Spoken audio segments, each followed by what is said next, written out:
अनोखा संगम विकसित महाराष्ट्राचं नेतृत्व देवेंद्र भाऊ यांच्या भोकर नगरीत आपल्याला मार्गदर्शन देखील केलं आहे। खरं म्हणजे मागच्या निवडणुकीत देखील मी या ठिकाणी आलो होतो, पण त्यावेळी अशोकराव आमच्या सोबत नव्हते। पण आज मला या गोष्टीचा आनंद आहे की ज्या नेत्याला मराठवाड्याच्या विकासाचा एक दृष्टिकोन आहे, अशा प्रकारचा नेता हा भारतीय जनता पार्टी सोबत आलेला आहे। आणि मला विश्वास आहे की आता अशोकराव सोबत आल्यामुळे केवळ नांदेडच नाही, मराठवाडा आणि महाराष्ट्रामध्ये निश्चितपणे विकासाची नवीन मालिका ही आम्ही सुरू करू। आणि म्हणून पहिल्यांदा अशोकराव, तुम्ही तुमच्या मतदारसंघात माझं स्वागत केलं आहे।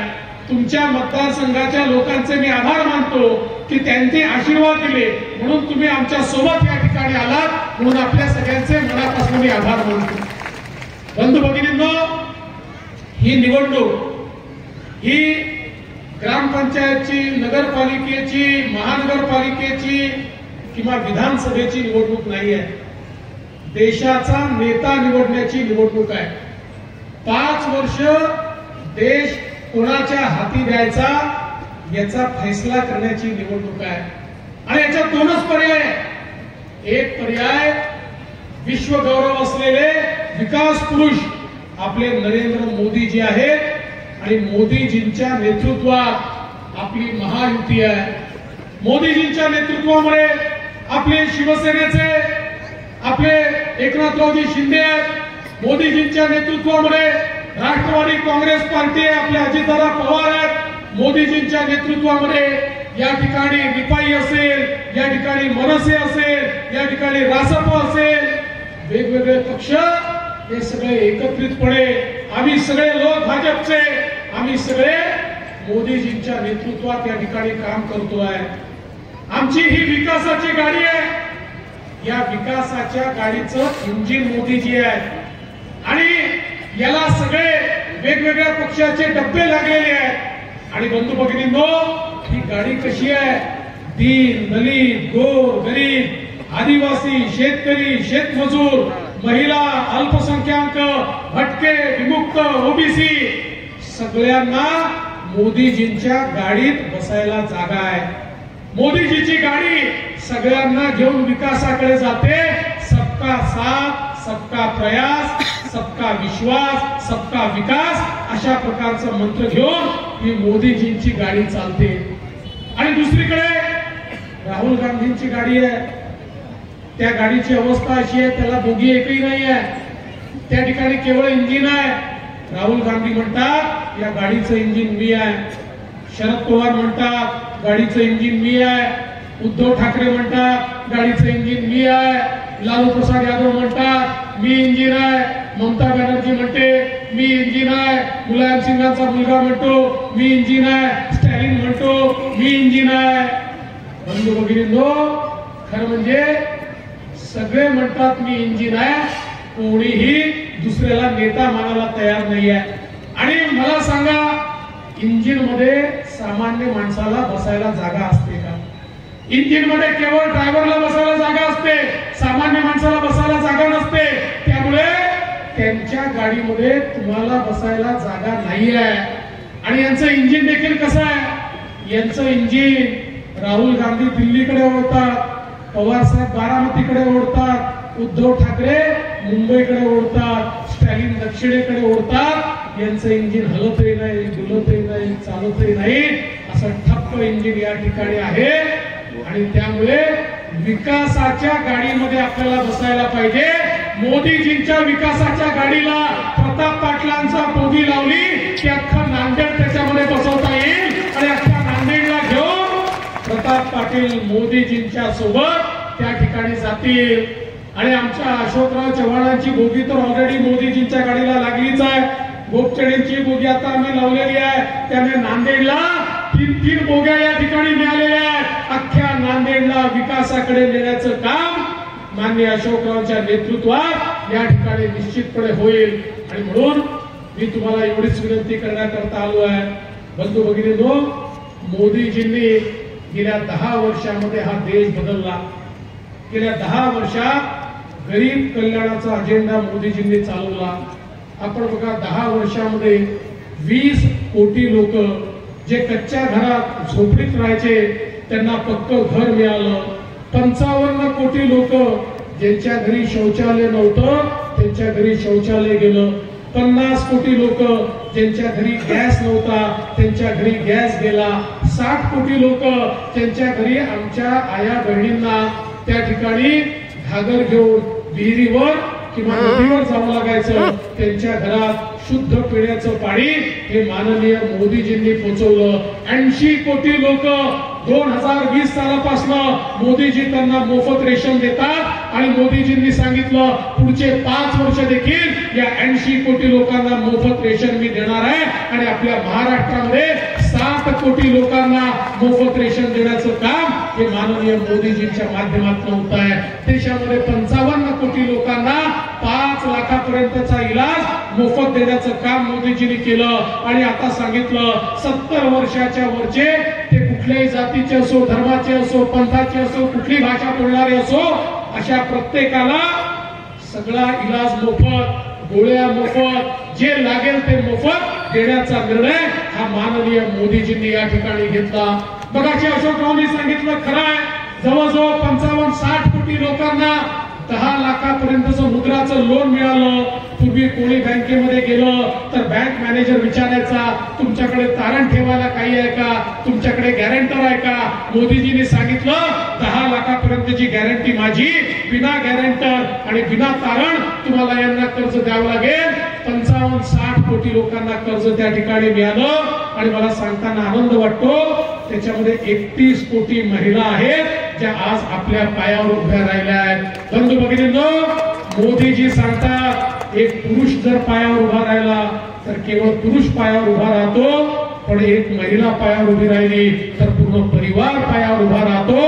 आणि म्हणून मोदीजींनी 80 लाख बचत गटांना 8 लाख कोटी रुपये दिले आणि सांगितलं महिलांच्या हाताला काम मिळालं पाहिजे. आणि आता मोदीजींनी सांगितलं या महिला बचत गटाच्या ज्या वस्तू आहेत त्याच्याकरता airport, railway station, bus station सगळ्या सरकारी जागांवर त्या ठिकाणी जागा राखीव ठेवली जाईल. आणि या महिलांच्या बचत गटाच्या वस्तू या ठिकाणी विकून आणि महिलांच्या हाताला काम हे देण्याचं काम माननीय मोदीजींनी केलंय. आज आमचे जे सिनियर सिटीजन आहेत ज्यांना वेगवेगळ्या प्रकारच्या गोष्टींची आवश्यकता पडते पण पैसे नाही त्यामुळे ते घेऊ शकत नाही. मोदीजींनी वयोश्री सारखी योजना आणली. कानाचं यंत्र पाहिजे तर कानाचं यंत्र, कवळी पाहिजे तर कवळी, चष्मा पाहिजे तर चष्मा, स्टिक पाहिजे तर स्टिक, कमोड पाहिजे तर कमोड. प्रत्येक गोष्ट त्यांना ज्या ज्या गोष्टी पाहिजे 4-4, 5-5 गोष्टी ज्या एकेकाला लागतात या सगळ्या गोष्टी मोफत देण्याचं काम हे मोदीजींनी त्या ठिकाणी केलं. आणि एवढंच नाही तर आमचे जे दिव्यांग जन आहेत यांना गाड्या तर दिल्या, पण ज्याचा पाय नाही आहे त्याला प्रोस्थेटिक पाय दिला. तो असा पाय आहे की जो पाय लागल्यानंतर ज्याला कालपर्यंत चालता येत नव्हतं आता मोटरसायकलची किक मारून मोटरसायकल चालवू शकतो. ज्याला कालपर्यंत हात नव्हता त्याला प्रोस्थेटिक हात दिला. आज तो त्या ठिकाणी सर्व प्रकारची कामं करू शकतो. समाज आपल्या प्रत्येक घटकाला मदत करण्याचं काम मोदीजींनी केलं. आज आमचे जे पाराबलुतेदार आहे, आमचे जे पारंपरिक व्यावसायिक आहे यांच्याकरता 24,000 कोटी रुपयाची योजना मोदीजींनी आणली आणि सांगितलं की या माध्यमातून त्यांच्या पारंपरिक व्यवसायाला अधिक बळ मिळालं पाहिजे, त्यांना आधुनिकता आणता आली पाहिजे, त्यांना प्रशिक्षण मिळालं पाहिजे, त्यांना त्या ठिकाणी खऱ्या अर्थानं आर्थिक सहाय्य मिळालं पाहिजे आणि त्यांच्या पुढच्या पिढ्यांचंही कल्याण झालं पाहिजे. म्हणून मोदीजींनी आज त्यांच्याकरता योजना आणली. आमच्या आदिवासी समुदायाकरता 30,000 कोटी रुपयाची योजना मोदीजींनी आणली आणि सांगितलं प्रत्येक आदिवासी पाड्यावर, वाड्यांवर, रस्त्यांवर त्या ठिकाणी सगळ्या प्रकारच्या सोयी पोचल्या पाहिजे. त्या सोयी पोचवण्याचं काम मोदीजींनी केलं. आमच्या अनुसूचित जातीच्या लोकांकरता कर्ज द्यावंच लागेल आणि ज्या बँकेच्या एकाही ब्रँचनी जर कर्ज द्यायला नकार दिला तर संपूर्ण बँकेचं लायसन्स रद्द होईल. आज लाखो आमचे दलित उद्योजक माननीय मोदीजींनी या ठिकाणी तयार केले. बंधू भगिनींनो, आज आपल्याला माहिती आहे राज्याच्या सरकारने आमच्या बंजारा समाजाकरता आमच्या तांड्यांवर व्यवस्था झाली पाहिजे म्हणून त्या ठिकाणी सेवालाल महाराजांनी नावांची योजना सुरू केली आणि त्या योजनेच्या माध्यमातून प्रत्येक तांड्याचा विकास करण्याचं काम हे आपल्या सरकारमध्ये आज आपण सुरू केलं. समाजातले जेवढे घटक आहे प्रत्येक घटकाला त्या ठिकाणी सोबत घेऊन आज आपलं सरकार काम करते आहे. आज आपल्याला माहिती आहे आपले जे शेतकरी आहेत त्या शेतकऱ्यांना किसान सन्मान योजना माननीय मोदीजींनी दिली, 6,000 रुपये त्या ठिकाणी दिले. तर राज्यातल्या आपल्या सरकारने देखील 6,000 रुपये देण्याचा निर्णय केला. आज 12,000 रुपये किसान सन्मान योजना आमच्या शेतकऱ्याला आपण देतो. आणि एवढंच नाही तर या वर्षी जगामध्ये युद्धजन्य स्थिती चालू झाली. रशिया आणि युक्रेनचं युद्ध सुरू झालं, तिकडे वेगवेगळ्या देशांचं युद्ध सुरू झालं. परिणाम असा झाला की जगामध्ये शेतमालाचे भाव पडले. आमच्या देशामध्ये देखील जगाप्रमाणे कापसाचे आणि सोयाबीनचे भाव पडले. तर आपल्या सरकारने निर्णय घेतला आणि आमच्या शेतकऱ्यांना कापसाच्या आणि सोयाबीनच्या शेतकऱ्याला 4,000 कोटी रुपये भावांतर योजनेच्या अंतर्गत देण्याचा निर्णय आपण केला. आणि त्या ठिकाणी आचारसंहिता संपल्यानंतर शेतकऱ्यांच्या खात्यामध्ये तो पैसा देखील जमा करण्याचं काम आपण करतोय. बंधू भगिनींनो, या ठिकाणी समाजातल्या कुठल्याही घटकाला मागे ठेवायचं नाही हे आपण ठरवलेलं आहे. माननीय अशोकरावांनी सांगितलं गोष्ट खरी आहे. आज खऱ्या अर्थानं या मराठवाड्याला काही पाहिजे असेल तर मराठवाड्यामध्ये पाण्याचा प्रश्न सोडवणं गरजेचं आहे. अशोकराव, तुम्ही खूप मेहनत त्याकरता केली, मी मुख्यमंत्री असताना मेहनत केली, आपल्या अनेक लोकांनी मेहनत केली. आता आपण त्या टप्प्यावर आलेलो आहोत आणि मला विश्वास आहे की एकदा आपण जर बसलो आणि योग्य प्रकारची नीती तयार केली तर जे आपण ठरवलंय वाहून जाणारं पाणी हे आपल्याला गोदावरीच्या खोऱ्यात आणायचं आहे. आपल्या हिच्याचं वाहून जाणारं पाणी जे आता तिकडे तेलंगणाकडे चाललंय ते आपल्याला थांबवायचं आहे आणि त्या माध्यमातून आमच्या शेतकऱ्याच्या शेतीला पाणी द्यायचं आहे. मला विश्वास आहे की याच वर्षी या कामाची सुरुवात देखील आम्ही त्या निमित्ताने करू आणि निश्चितपणे आपल्या शेतकऱ्यांना सुजलाम सुफलाम आम्ही करू. हे सगळं आम्ही का करू शकतो? कारण आमच्या पाठीशी माननीय मोदी साहेब आहेत. मोदी साहेबांनी या महाराष्ट्राला सिंचनाकरता आतापर्यंत 35,000 कोटी रुपये दिले आणि त्यामुळे महाराष्ट्रातल्या बंद पडलेल्या सगळ्या योजना या ठिकाणी सुरू झाल्या. बळीराजासारखी योजना दिली. विदर्भ आणि मराठवाड्यातल्या सिंचन प्रकल्पाला मोठ्या प्रमाणात त्यातनं निधी मिळाला. आज सिंचन प्रकल्प पूर्ण होत आहेत कारण मोदी साहेब आपल्या मागे आहेत. आज आपण पाहू शकतो सगळीकडे रस्त्यांची कामं चालली आहेत, रेल्वेची कामं चालली आहेत. मराठवाड्याला रेल्वे पासून दूर ठेवण्यात आलं होतं. मराठवाड्यामध्ये देखील आता रेल्वेची कामं मोठ्या प्रमाणात चालली आहेत कारण आपल्या पाठीमागे माननीय मोदी साहेब आहेत. मोदी साहेबांनी या महाराष्ट्रामध्ये रेल्वेच्या कामाकरता 1,00,000 कोटी रुपयांपेक्षा जास्त निधी दिला. मोदी साहेबांनी गडकरी साहेबांच्या माध्यमातून राष्ट्रीय महामार्गांकरता 1,50,000 कोटी रुपयांपेक्षा जास्त पैसा दिला. बंधू भगिनींनो, 60 वर्षात जो पैसा मिळाला नव्हता तो पैसा 10 वर्षामध्ये या महाराष्ट्रामध्ये माननीय मोदीजींनी दिला आणि म्हणून हे परिवर्तन दिसत आहे. आणि म्हणून मी तुम्हाला सांगण्याकरता आलो आहे ही साधी निवडणूक नाही आहे. ही निवडणूक या देशाचं भाग्य बनवणारी निवडणूक आहे. मोदीजींनी या देशाची अर्थव्यवस्था 11व्या क्रमांकावरून 5व्या क्रमांकावर आणली आणि आता सांगितलं पुढच्या 5 वर्षामध्ये जगातली 3री सगळ्यात मोठी अर्थव्यवस्था आपला भारत होणार आहे. आणि अर्थव्यवस्था जेव्हा मोठी होते तेव्हा संधी निर्माण होतात. अर्थव्यवस्था मोठी होते, रोजगार तयार होतो. अर्थव्यवस्था मोठी होते, गरीब कल्याणाचा अजेंडा चालतो. अर्थव्यवस्था मोठी होते, इन्फ्रास्ट्रक्चर तयार होतं. अर्थव्यवस्था मोठी होते, रस्ते, पाणी, वीज या सगळ्या गोष्टींमध्ये मोठ्या प्रमाणात गुंतवणूक होते. अर्थव्यवस्था मोठी होते तर जनसामान्यांचं कल्याण होतं. जे जगाला करता आलं पण भारताला करता आलं नाही ते आता मोदीजींच्या माध्यमातून या ठिकाणी चाललेलं आहे. आणि म्हणून या वेळेचं मत हे भाजपा करता नाही आहे, या वेळेचं मत हे भारता करता आहे. कारण मोदीजींनी सांगितलं पिछले 10 साल ये तो सिर्फ ट्रेलर था, असली पिक्चर अभी बाकी है. पुढच्या 5 वर्षामध्ये या देशाला अशा प्रकारे परिवर्तित करायचं आहे की या देशाकडे कोणी वाकडी नजर करून पाहू शकणार नाही आणि या देशामधली गरिबी संपवण्याचं काम मोदीजी करतायत।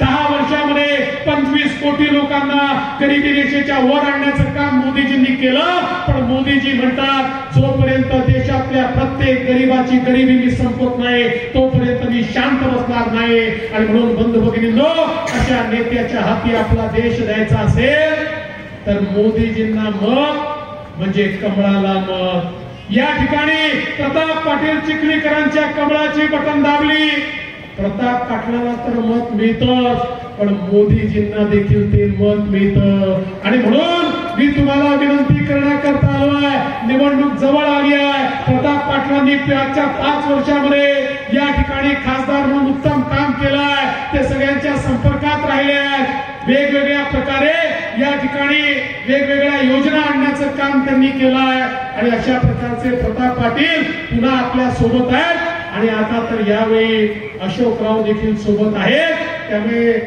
आपला भरभरून आशीर्वाद हा प्रताप पाटलांना द्या। येत्या 26 तारखेला कमळाचं बटन दाबा। तुम्ही कमळाचं बटन दाबलं की या ठिकाणी प्रताप पाटलांना तर मत मिळेल पण त्यासोबत मोदीजींना मत मिळेल। मोदीजींना तिसऱ्यांदा प्रधानमंत्री बनवण्याकरता या ठिकाणी आपला आशीर्वाद द्या एवढीच विनंती करतो आणि माझं बोलणं संपवतो। धन्यवाद। जय हिंद।